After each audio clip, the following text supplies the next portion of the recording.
inside the tour. Plenty of people to talk to this morning. I'm delighted to be joined by United players, or former United players, Paddy Crone, David May, and surfing guru Mikael Silvestre as well. You may have seen in the last day or so that some of these guys were taking to the water, and I think, Mikael, you enjoyed yourself out there, didn't you? Yeah, I did. First time, and I managed to stay on the boat a few times, so yeah, good experience. I loved it. Amazing. So nice. What a start to the show that is. Yeah, and I sorted your phone out for you. I know. There we are. But yeah, good fun. Indeed, been doing for the last few days, and indeed for the next few days as well. We'll be bringing you live training right here on your channel. Another day in warm temperatures, touching around about 30 degrees. But these players are getting used to it now, getting into the routine, Paddy. Still hard all the same. Still hard. The lads are, what are you laughing at? Well, when he said 30 degrees, I thought you'd look at your watch. Yeah, see how hot it was. You do have a generally do. Paddy does have a habit of checking times and temperatures on. These old fellas. Can we have a serious conversation? I'm having a serious conversation. It's very difficult when the conditions are very warm and all that sort of stuff to train. I'm not sure whose idea it was to put us in black t-shirts either, but that's keeping us on our toes as well. We thought it was you. No, I don't have power to make any decisions. You know that. We are seeing some scenes down there now, singing a little song to him, and I'm sure there'll be a few surprises for him along the way. There tends to be when you're in a squad like this. You've got to stay right on your toes, especially when it's your birthday. Yeah, you got to be ready for anything, any silliness. What are you looking at me for? I don't know. It's a good time, you know.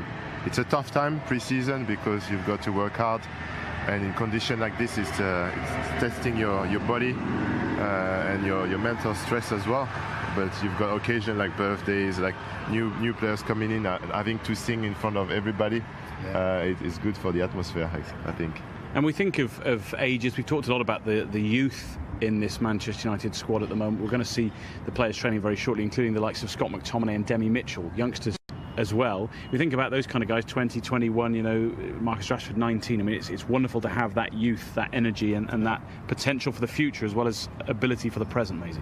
Yeah, and obviously, you know, the two signings that we've brought in this close season, 22 just come up to 23, and I think Lukaku's 24, is it?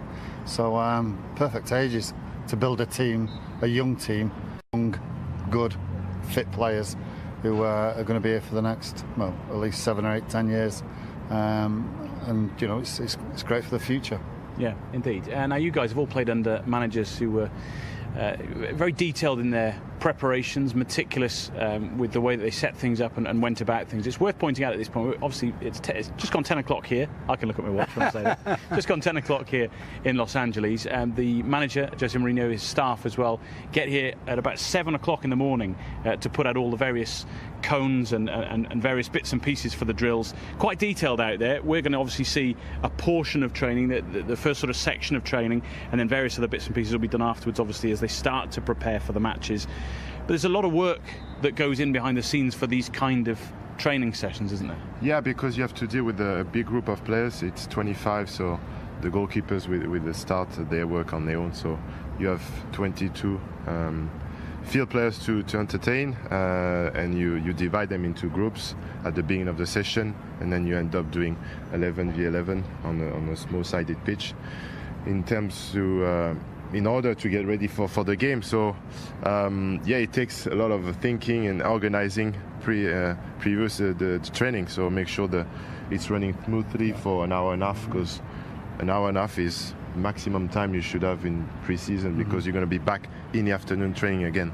And of course, in that hour and a half, 2 hours, however long the training session is, you're trying to keep players interested who might hate pre-season, like a certain Mr. David May. You weren't a fan, were you, of pre-season? I wasn't, no. But to be fair, I mean, training now is totally different. Me and Dennis were talking about earlier on, we'd be doing more 200, 300 metre sprints and stuff like that with Kiddo, and that was tough, you know, whether it was back home in England or away on tour. But now it's more with a ball, more I mean, these lads are so fit now anyway. It's just a matter of just ticking over and just getting back to where they were. But back in the day, it was tough going. It really was, and I always seemed to be boiling hot as well. So yeah, it was tough. Tough then. It's quite funny, Dave, when you talk about that, because every Monday morning, and we did it when we started pre-season training. You know, through that park every Monday morning for about 2 hours. That's because you had a good weekend. How did you know? Because it's well known. I know that's true. That's what it was. Players went daft Saturday nights, that was the thing. And but pre-season training, we went there. We would spend a week there. Heaton Park, Michael, is uphill and down Dale. Yeah. It's a massive park in Manchester, not far from the training ground. And we used to do a lot of running there. It was hard work, but by God, it got you fit. You don't see any players being sick now, do you, or anything like that? We used to be spewing our ring up and everything. Yeah. It was horrible. But now it's all short and sharp now and very intense. But, there we are. Your words certainly do paint a picture, Maisie. I'll give you that. What, the throwing up part of it, that's quite common. Am I right though, Paddy? No, without question, yeah. What a lovely note to leave us on, just for the time being. Let's head down pitch side, shall we? Stuart Gardner's with Dennis Irwin and Bojan Djordjic. Stuart, it's all yours. It's an absolute treat to come here every day. Fantastic facilities at the UCLA, and you take a look at the various pieces of equipment on the pitch. Boys, Dennis and Bojan, this looks like it's going to be a heavy first of 2 sessions for these lads. Yeah, day 3 in and another 1.5 hours in the sun. It's all about just get your fitness. There's a lot of cones, a lot of bollards out there, but as we've seen the last few days of training, the intensity is very, very good. And of course the whole thing is to get fit for August 13th against West Ham, so this is really just the start of it. We've got the Rock's best friend with us as well. Yeah. Bojan, the Rock who's staying in our hotel. Bojan managed to get a selfie with us. That's a great moment for you. He's my friend, of course it is. But it's even greater standing beside Dan as well. He was the man I came on for when I made my Premier League debut for United in 2001. So Was that one of always a pleasure. Was that a highlight of your career, Dennis? I tell you what, Giggsy came on for me against Everton. That was his debut, and Shazy came on for me against the team. So I must be lucky. You're lucky charm. I'm still here. I'm still here, Dan. They can't get rid of me. Something you were just saying off air was when you were training with the first team as a youngster. A little bit later in this programme, we're going to hear from Scott McTominay, a youngster who is part of the first team squad. There's several youngsters like Demi Mitchell, Axel Tuanzebe, integrated with the first team on this tour. But you were talking about it was quite intimidating when you did it. It was, of course it was, especially when you get that call over. You have to go over the bridge from the reserves. You're going to train with the first team, and the pressure there. It was like, first of all, like you won Oscar when you train with the first team, but the quality of players, Giggs, Beckham, Scholes, Keane, Yorkie, Coley, get their first touch right, otherwise you'll be out for the session. I think the younger generation have it a little bit more easier. I don't know if this is social networks or everything, but they rise quite quick. Yeah. And they come to a level that maybe they get disappointed in themselves when they don't reach that level. And I think it's easier for the youngsters now, you mentioned them, you mentioned the names, to come in on this tour because it's still a quite young group of players here, except of course Michael Carrick, which brings the experience. I mean, when youngsters came in and you were an experienced player, did the lads kind of fire a pass at them and see if the first touch is up to much? Well, no, it's a great opportunity for young lads, coming away here. It's their first trip, McTominay and Mitchell. But as Bojan was saying, you need that confidence as well, because you are under pressure. You're dealing with players. You're up against players that will try every trick in the book to stay in the first team, so get your place in the first team. So they got to handle all that. But as Bojan was saying, they're probably more confident now than they've ever been with the likes of social media, and just I think in general that the young lads are a lot more confident, which will be good for them. But it's a fantastic opportunity for them. It really is, to see what level you need to get when you play for Manchester United, the intensity in training. And we're also talking about Victor coming in as well, because he's coming from Benfica, where it's probably a bit more relaxed, and he's had 4 training sessions here, and he probably thinks the intensity's been moved up a notch. No, I did. I spoke to him just before training, and I asked him, I said, how are the legs feeling? He said, they are heavy. Of course, it should be, it's pre-season, but the intensity of the thing, because you always have to be on your toes. When you play in Benfica, you're on top most of the games. You can have easy rise through them 90 minutes. Here, every training session is still, Benfica is a great club, but United are one step further than that. And the pressure here is greater, but he looks very confident. He has a good left foot, good right foot. He plays the balls easy, and as Dennis was saying as well, he was looking on the defensive side, and you said to me that he's reading the things very well, and that's what you're looking at. I'm just looking at how he brings the ball out. So there's hundreds of millions of pounds worth of talent, basically 100 yards at the very top of your screen. You can't, where the tops of the sort of tents are in the distance, only a couple of 100 yards away. That's where Real Madrid are training. They only landed in LA yesterday. Bale's in the squad, Morata's in the squad. There's no Ronaldo, but most of the big names are there. But I suppose it does show what a facility this is. Probably the two biggest clubs in the world are coming right here. Well, that explains a lot, doesn't it? As I said before, the pitch out there is absolutely perfect. To say they've trained on it 4 times. It's like a bowling green. The weather was at 23, 24 degrees now. That's why they're training at 10 o'clock and later on this afternoon. The weather is perfect, so it's all there for them, and they've no excuses at all. But yeah, it's pre-season. You expect to have a few tiredness in the legs, but I'm sure they're all aiming to be fit, and it's important, Bo, that you do stay fit for the first couple of weeks of pre-season, that you get this under your belt. What would you be thinking if you were Morata right now? You're thinking, well, I could have been here, but I'm over there. It could be worse. He's still a Real Madrid player. Exactly. It's not that bad being a Real Madrid player. So you give me that. Yeah. But the thing is as well, you know yourself. When you go out on the market, there's not many high-quality strikers there. And we're talking about Morata for a long time, same with Lukaku. But as I mentioned earlier in our shows, I would go for Romelu because we need almost a finished article, somebody that will guarantee you them goals in the Premier League. For Morata, coming over from Spain, he's playing Juventus as well, done well. He's not been regular from Real Madrid, and coming here, you have to perform. We don't have time or room to give somebody so much time and space to acclimatize to the English style of play, because we're pressuring us. We finished 6th, we came into the Champions League thanks to the Europa League final, so now with the money spent and the quality on show here just behind us, we have to push for that title. United, if you play there, you have to get used to the pressure, otherwise you can go from the club. That is the greatness about them things. Sometimes you can handle it, but sometimes you can't, and then you have to find another club. From our vantage point, right at pitch side, close to the players, the first time I've actually done this for a couple of days, and it realised what a huge unit Lukaku is. Well, I tell you, in the last 2 years, since Jose has come in, we've bought players with physicality, and I think we needed to do that.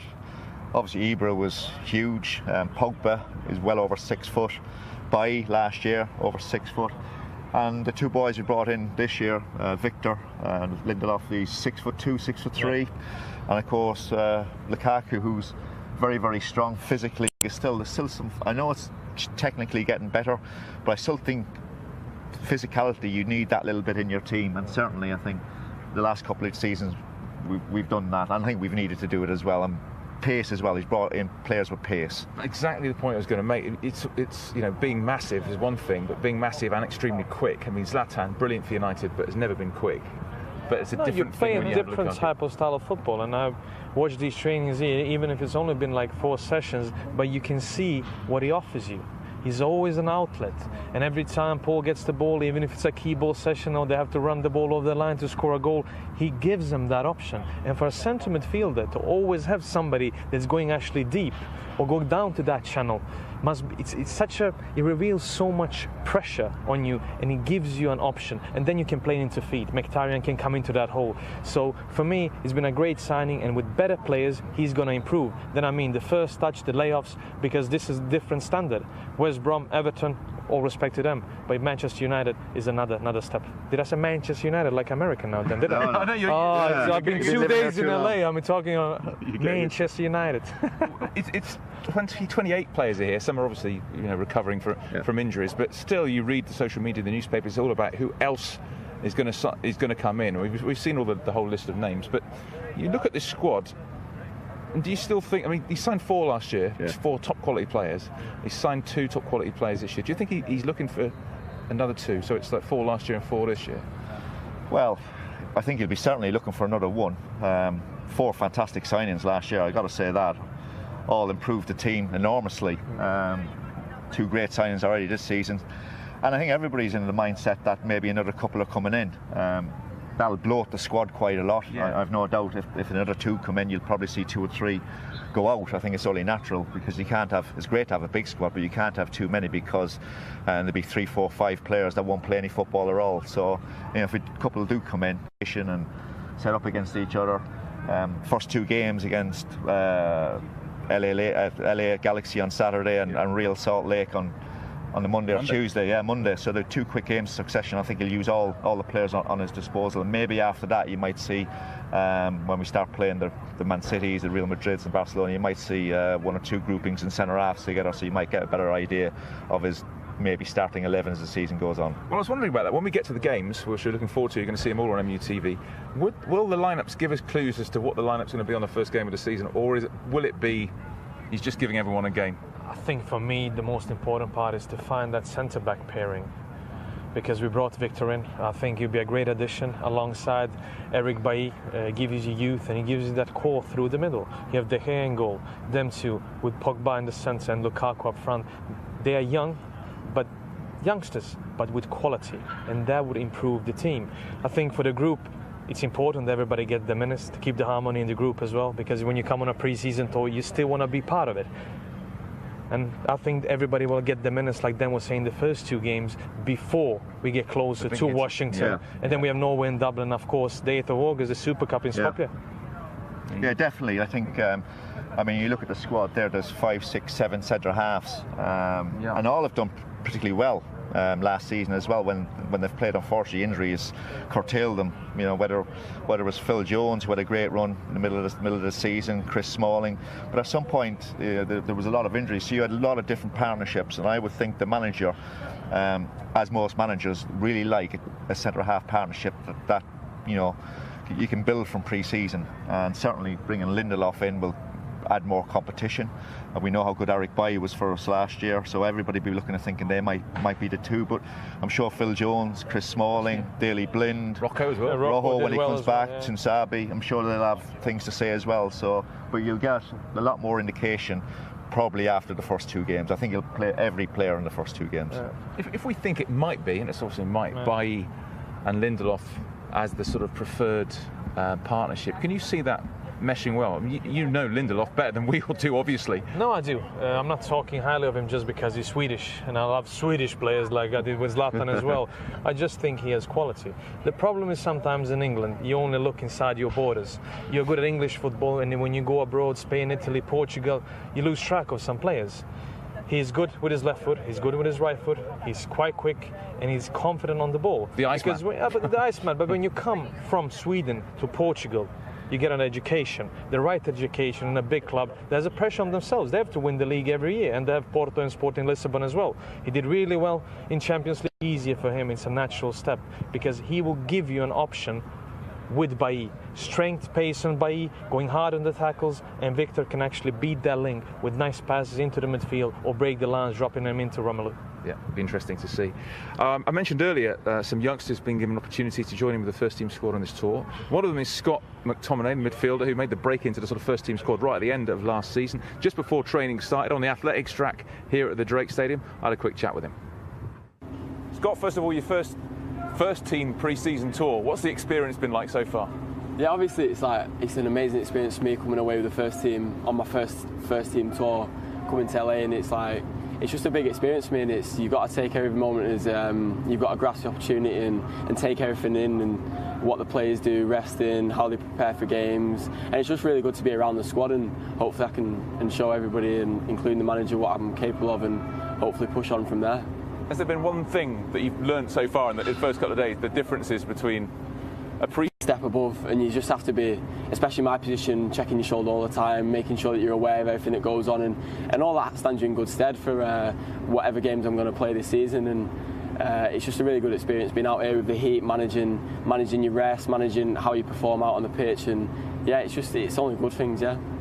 If I spoke to you a year ago and said this is what's going to be happening for you in 12 months' time, would you have been surprised, or would you have thought, yeah, that's my aim? And yeah, obviously that is my aim, but last season I was just coming into the reserve team group and performing there, so it is obviously you have to expect things to happen for you, because you have to be confident in yourself, and you have to know that you're gonna go out and improve and things like that. So obviously it is surprising, but it's not really a surprise because you have to expect it and be prepared for everything that happens in football. And obviously you've got some friends like Demi Mitchell and Joel Pereira you've played with at the younger age groups, but is it good to have those guys here and have the older guys as well made you feel welcome, all part of it? Yeah, even Marcus and Jesse and Axel, they're all boys that you've grew up with throughout the academy system, and it's just brilliant to see loads of young players out on tour and enjoying themselves and hopefully preparing for the new season. And the new boys as well, I mean... Yeah, Victor and Romelu, yeah, they're fitted in really well. They're just like they've been here for a while, so yeah, everybody made them feel welcome, and it's just brilliant to have them here, yeah. And I suppose the hope is, there's 5 games in the USA, is to get some game time and impress the manager. Yeah, of course, that's obviously the main thing for me is playing games, and I've said that before in interviews, it's the main thing for me, but obviously I just want to show the manager what I'm capable of, and hopefully he likes what he sees and we can take it from there. And also, as well as the training and the football, I mean, there have been TV stars, film stars coming down here, people meeting the players, and it's a different world, isn't it? Yeah, it's crazy. We've had the Game of Thrones, we have Julia Roberts, and it's The Rock in the other day. It's crazy seeing these people, but obviously it's brilliant to see. Yeah. Well, good luck with it, mate. I'll let you get on the training pitch. Appreciate that.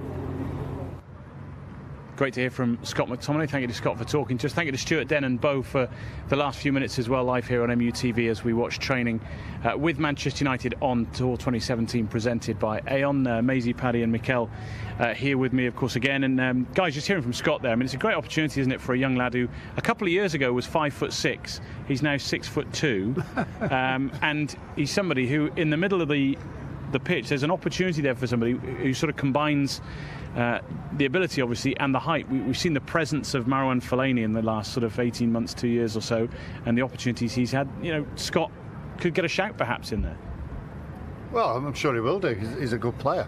As the lads are saying, you don't come on tour if you're not a good player. Yeah. So the manager's put faith in him, and as we all know, he's going to play games.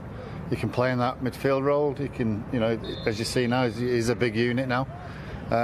So yeah, the manager's going to give everybody game time, and he's got to take it. Can you imagine, Dave, the lift that kid's got being here on the tour?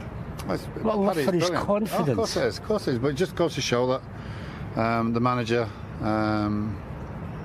If you're producing at that level, low down, I don't mean low, I mean, you're only a kid and that all of a sudden. But they should realise somewhere along the way that somebody's watching them.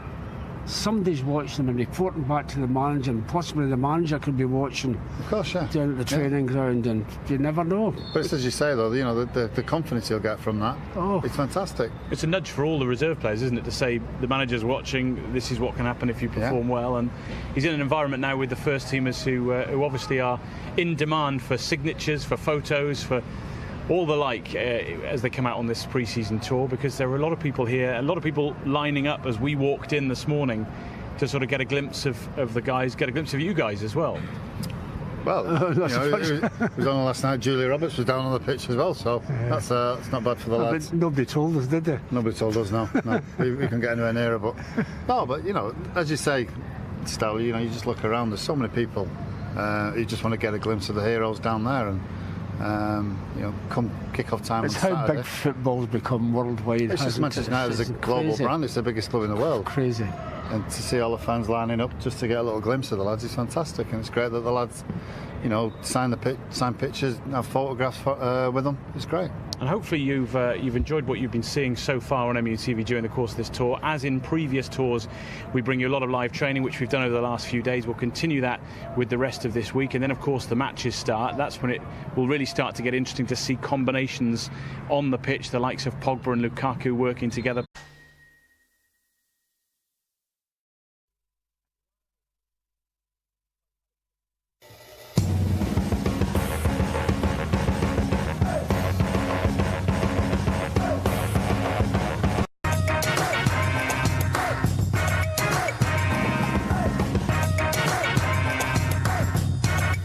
Inside the tour, plenty of people to talk to this morning. I'm delighted to be joined by United players, or former United players, Paddy Crone, David May, and surfing guru Mikel Silvestre as well. You may have seen in the last day or so that some of these guys were taking to the water, and I think, Mikel, you enjoyed yourself out there, didn't you? Yeah, I did. First time, and I managed to stay on the boat a few times, so yeah, good experience. I loved it. Amazing. So nice. What a start to the show that is. Yeah, and I started your phone out for you. I know. There we are. But yeah, good fun. Indeed, been doing for the last few days, and indeed for the next few days as well. We'll be bringing you live training right here on your channel. Another day in warm temperatures, touching around about 30 degrees. But these players are getting used to it now, getting into the routine, Paddy. Still hard all the same. Still hard. And the lads are, what are you laughing at? Well, when he said 30 degrees, I thought you'd look at your watch. Yeah, see how hot it was. You do have generally do. Paddy does have a habit of checking times and temperatures on. These old fellas. Can we have a serious conversation? I'm having a serious conversation. It's very difficult when the conditions are very warm and all that sort of stuff to train. I'm not sure whose idea it was to put us in black t-shirts either, but that's keeping us on our toes as well. We thought it was you. No, I don't have power to make any decisions. You know that. We are seeing some scenes down there now, singing a little song to him, and I'm sure there'll be a few surprises for him along the way. There tends to be when you're in a squad like this. You've got to stay right on your toes, especially when it's your birthday. Yeah, you got to be ready for anything, any silliness. What are you looking at me for? I don't know. It's a good time, you know. It's a tough time pre-season because you've got to work hard, and in condition like this, it's testing your body and your mental stress as well. But you've got occasion like birthdays, like new players coming in, having to sing in front of everybody. It's good for the atmosphere, I think. And we think of ages. We've talked a lot about the youth in this Manchester United squad at the moment. We're going to see the players training very shortly, including the likes of Scott McTominay and Demi Mitchell, youngsters as well. We think about those kind of guys, 20, 21, you know, Marcus Rashford 19. I mean, it's wonderful to have that youth, that energy and that potential for the future as well as ability for the present, Maisie. Yeah, and obviously, you know, the two signings that we've brought in this close season, 22 just come to 23, and I think Lukaku's 24, is it? So perfect ages to build a team, a young team, young, good, fit players who are going to be here for the next, well, at least 7 or 8, 10 years. And, you know, it's great for the future. Yeah, indeed. Now, you guys have all played under managers who were very detailed in their preparations, meticulous with the way that they set things up and went about things. It's worth pointing out at this point, obviously it's just gone 10 o'clock here. I can look at my watch when I say that. Just gone 10 o'clock here in Los Angeles. The manager, Jose Mourinho, his staff as well, get here at about 7 o'clock in the morning to put out all the various cones and various bits and pieces for the drills. Quite detailed out there. We're going to obviously see a portion of training, the first sort of section of training, and then various other bits and pieces will be done afterwards, obviously, as they start to prepare for the matches. But there's a lot of work that goes in behind the scenes for these kind of training sessions, isn't there? Yeah, because you have to deal with a big group of players. It's 25, so the goalkeepers with the start, they work on their own. So you have 22 field players to entertain, and you divide them into groups at the beginning of the session, and then you end up doing 11v11 on a small-sided pitch. In order to get ready for the game. So it takes a lot of thinking and organizing previous the training, so make sure that it's running smoothly for an hour and a half, because an hour and a half is maximum time you should have in pre-season, because you're going to be back in the afternoon training again.